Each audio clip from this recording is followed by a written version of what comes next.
Hi hello welcome back to my channel Hanuban YouTube channel. ఈరోజు పూజ గదిలో బల్లి కనపడిందా?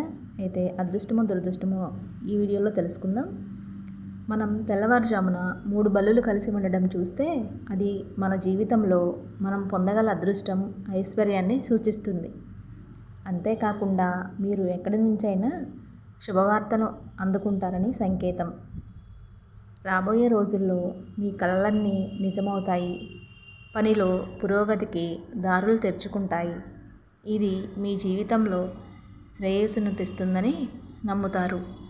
ఈ సంఘటన మీ జీవితానికి శుభసూచకంగా గుర్తించాలి. 3 బల్లులను చూడడం ఎంత శుభమో 2 బల్లులు పోట్లాడుకోవడం అంత శుభం.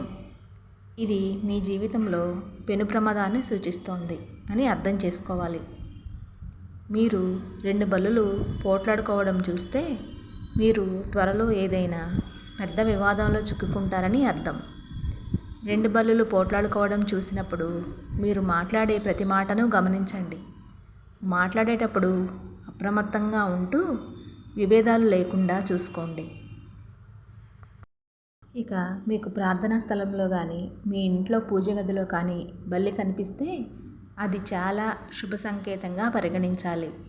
అలాగే మీరు గుడికి వెళ్ళి అక్కడ బల్లిని చూసినట్లయితే అది కూడా మీకు శుభసూచకంగా భావించాలి. అంటే మీకు జీవితంలో ధనధాన్యాలకు కొరత ఉండదు. తద్వారా మీ ఆర్థిక స్థితి ఎల్లప్పుడూ బలంగా ఉంటుంది. అంతేకాదు ఎక్కడి నుంచైనా అప్రయత్నంగా డబ్బులు వస్తాయి. కానీ దుష్టులకు సేవ చేసే వ్యక్తికి పూజ గదిలో లేదా ఆలయంలో బల్లి కనిపిస్తే అది కష్టాలు, ఇబ్బందులు, ఆర్థిక సమస్యలు ప్రారంభమవుతాయని సూచిస్తుంది.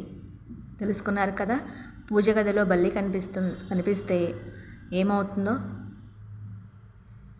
మీకు నచ్చినట్టయితే ప్లీజ్ లైక్ చేయండి, షేర్ చేయండి, సబ్స్క్రైబ్ చేయండి మా ఛానల్ని. ఇది నాకు తెలిసిన పరిజ్ఞానం మేరకు చెప్తున్నాను. మీరు మీ దగ్గరలోని వేద పండితులను అడిగి తెలుసుకోగలరు.